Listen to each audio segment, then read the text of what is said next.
Hey guys, welcome back to Jessin Reads Romance. I'm Jessin, and today I'm here with my weekly wrap-up, which includes the first week of December.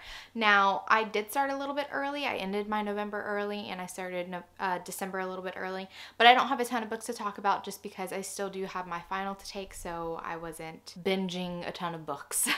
But I still have some that I do want to talk about. So I decided randomly to pick up To Professor with Love by Linda Cage.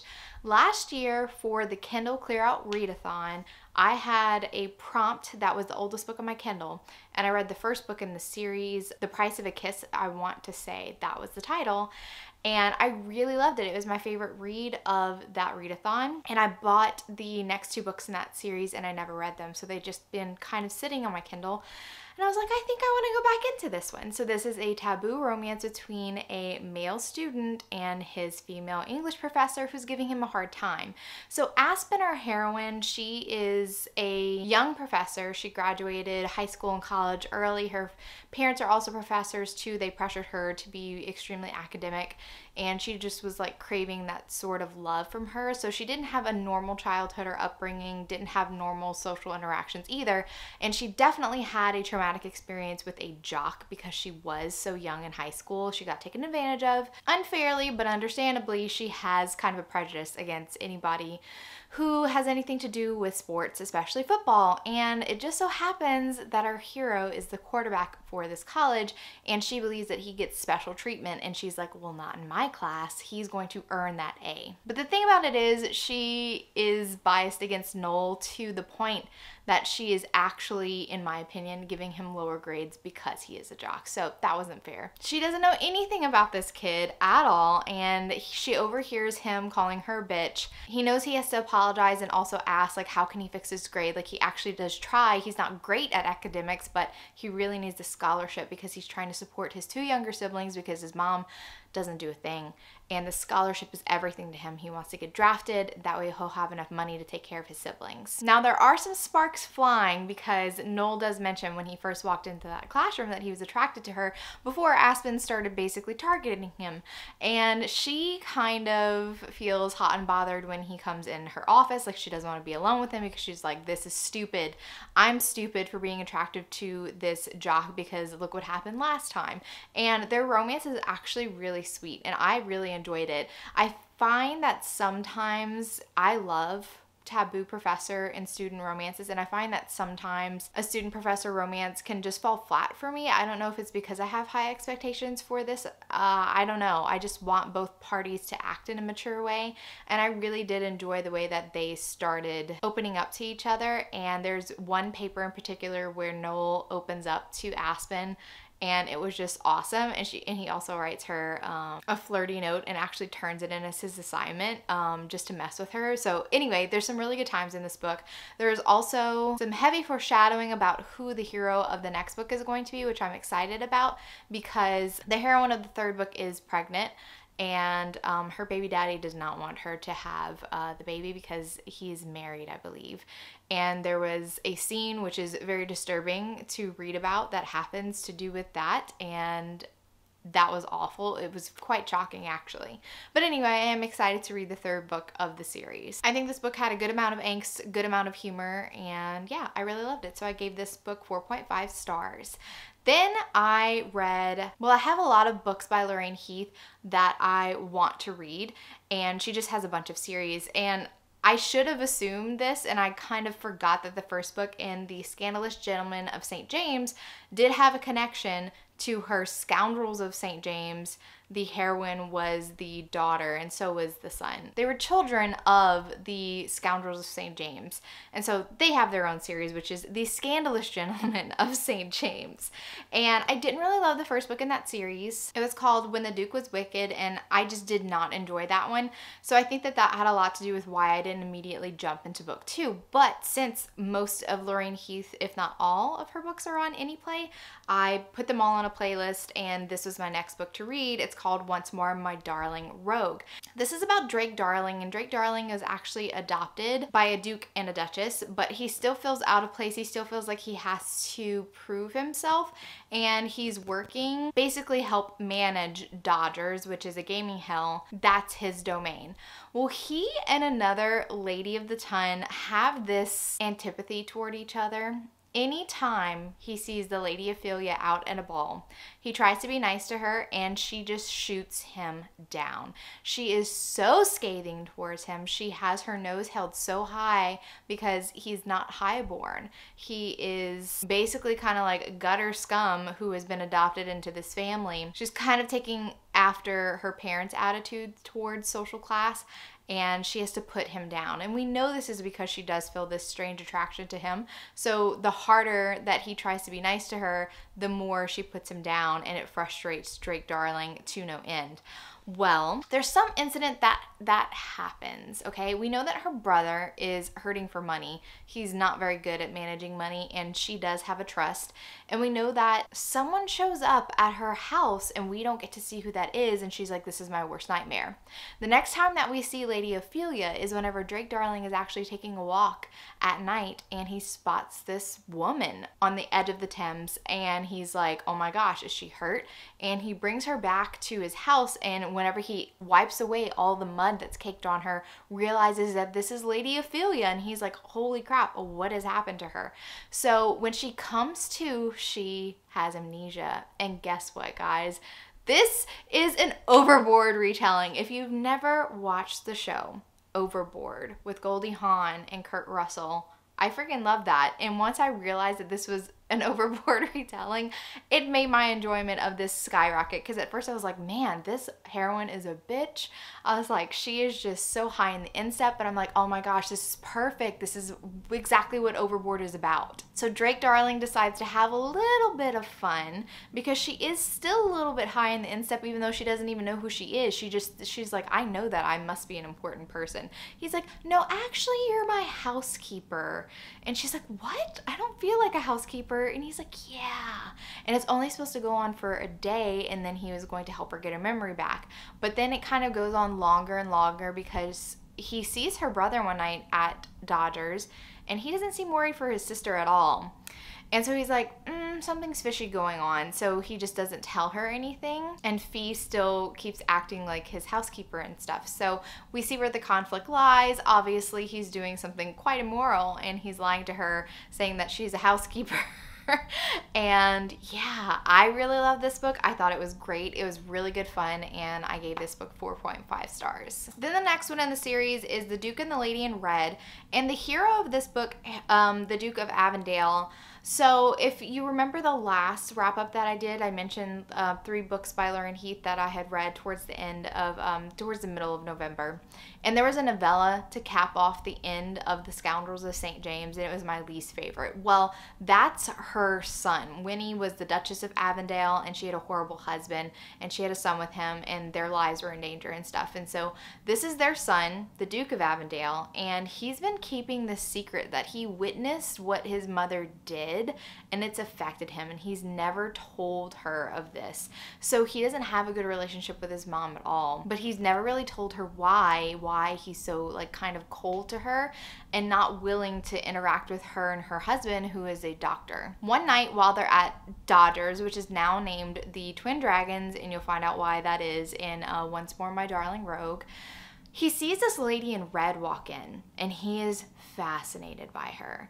Now, he is just a rake and a rogue, not interested in furthering his line. He doesn't want to marry, and his former best friend, the Duke of Lovingdon, which was the hero of book 1, is now settled and married and doesn't want to go like whoring and gambling with him anymore. And so he's just feeling like he needs a bit of fun. And this lady in red catches his eye. So he goes talk to her. And we know that there's something. She has some ulterior motive coming to this gaming hell. She's playing some sort of part, and she is excited whenever the Duke of Avondale does kind of like fall into her trap, into her lure, responds, knows that he is a man of immense wealth, and we know that she's pretending to have a lot more money than she actually does. Well, she claims that she's a widow. Their husband tragically died in India via tiger attack, and her funds are just tied up because his estate hasn't been settled, but she's just waiting for it or whatever, and she's kind of living off of credit. When she goes back home at night, we realize that she's taking care of people. We have this couple that are a little couple, so they're small size, and she also has a brother, Harry, and she's always been his protector, and so she's doing this for her family. And what she does is she fleeces men. So Avondale is her target now, but she also really enjoys his company. And I think that this book takes such an interesting twist, and I don't really want to talk about it because it was just like, I don't know, I just wasn't expecting the book to go in that direction, and I really loved it, like a lot. Like I even cried at one point in this book because I was like, wow, Lorraine Heath, I mean, whenever she's on, she is on. So I gave this book 5 full stars. I thought it was wonderful. Then I reread Steel King by Devney Perry. This is the first book in her Clifton Forge series. This series has been retitled and recovered, and we're reviewing it on the podcast in January. So we're recording our January episodes right now, and I needed to do a little reread of it. This is one of the only motorcycle romance series that I absolutely enjoy.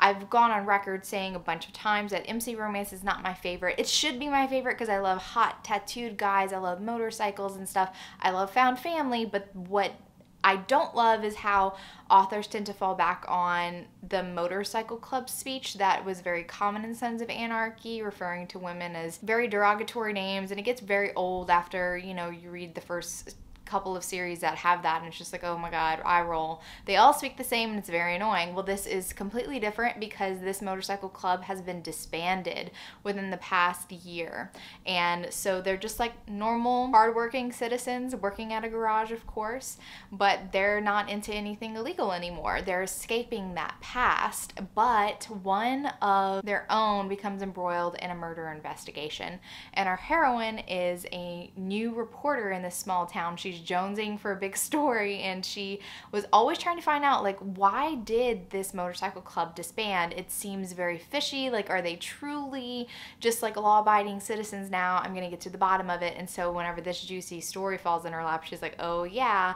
And our hero is actually the son of the murder suspect. So I love this series so much. I love all the characters, and this was such a good time, and I'm really glad that I reread it, and now I'm like holding myself back from rereading it because Crystal also read this series for the first time very recently, and so she was talking to me about it while she was reading it, and it just makes me want to continue with the series. But I'm gonna hold back because I'm already doing a series binge with Immortals After Dark, so maybe after that. But I do highly recommend the series. I feel like it's different. Still has motorcycle club elements, still has a lot of danger associated with that, but none of the derogatory speak, and they just seem like normal human beings and not just like, I don't know, assholes all the time. So yeah. Oh, and I gave Steel King 4.5 stars. Okay, then I read There Is No Devil by Sophie Lark. So I actually just finished this book last night. I had this thing when it came out. I've been anticipating the conclusion to Mara and Cole's story. This is part of a duet. The first book is There Are No Saints, and this is the wrap up to that story. Even though the first book doesn't end on like a cliffhanger or anything, there's just something lurking in the background that needs to be wrapped up. And I think Sophie Lark did such a great job with this. So if you don't know about this series, this is a romance about a serial killer and this girl who kind of gets involved in this rivalry between two serial killers. She unknowingly becomes a part of kind of like these games that they play with each other, and it's a romance between Cole, who's an artist, and Mara, who's also an artist, but she was like a struggling artist. And it picks up right where the previous book left off. We know that there is a showdown in the future. We don't know how that's going to happen. And we also know that there's something about Mara, someone who can like fall in love with a serial killer. And we're gonna explore that. I don't want to like give anything away. This is the second book in a duet, so it's kind of hard to talk about, but I really enjoyed it. There was some very heart-wrenching scenes. We find out a lot more about Mara's background, history, as well as Cole's. We find out a lot about his family life, how he was brought up and stuff. And I really enjoyed that glimpse into their past lives, what shaped them, and just the way that they bond over art and how that makes them feel, and just like they are so perfect for each other. They're so perfect for each other. There's some kinky stuff going on in this book, and I just really loved it. So Sophie Lark, hats off, because she's written some of my favorite books this year, and this is no exception. 5 shining freaking stars for me, because yeah, it's just so good. It's so good. I love this series. I can't wait to see what she does next. Like, who knows? Because I think she's just following her muse. She has a lot of different stories to tell that aren't necessarily like mafia, and not all dark maybe. I just think whatever she's going to write, I'm going to read it, because I just think that she has some very interesting stories to tell. And then finally, I read My American Duchess by Eloisa James. I've never read this book before, but this was the December pick for the Rake Appreciation Society. So I was like, okay, I don't mind going back into Eloisa James. She has some of my favorite historical romances, so let's see what she has with this American Duchess. So I really, really loved how this began.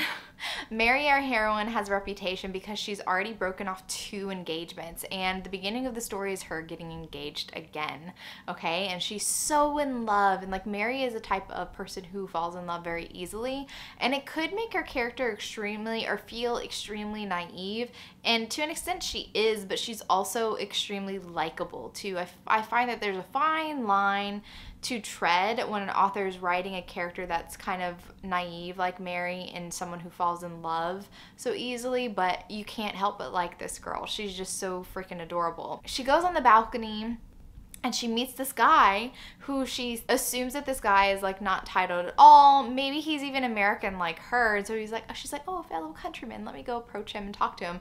Immediately, when she taps him, realizes that she is mistaken, that he is not in fact American, nor is he like of low birth like she assumes. She's like, oh no, this is an aristocrat.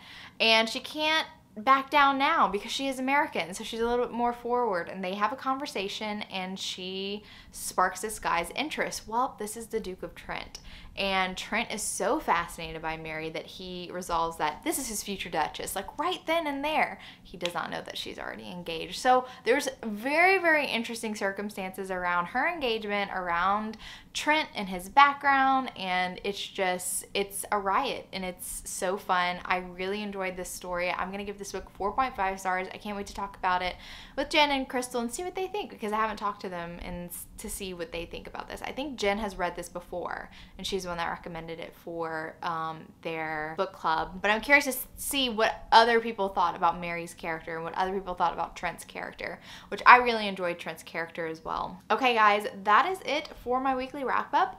I have plans, obviously. So currently I am reading, I realized when I was doing my Immortals After Dark reread that I completely skipped Dreams of a Dark Warrior or whatever, the Berserker one. I don't know how that happened, but the last book I read was McCreeve, and so I just went back to that one. So I'm currently re-listening to that one, but I will have to stop because tomorrow is the start of the Historical Romance Readathon. I'm going to participate in it. I don't know how well I'm going to follow the prompts. I feel like there are a lot of prompts for that one, and I'm just like, I don't know, I struggle with some of the more specific ones, especially if it's about like book that includes like wintry scene. Like, it's sometimes books you don't know by the cover that, oh, this is the wintry book. But I do know that they did, Jess, Lisa Lacey, and I believe Tori did a live show where they were going to do suggestions, so I might actually go have a look at that, even though I have some books that I know that I want to read for the Historical Romance Readathon, no matter if they fit the prompts or not.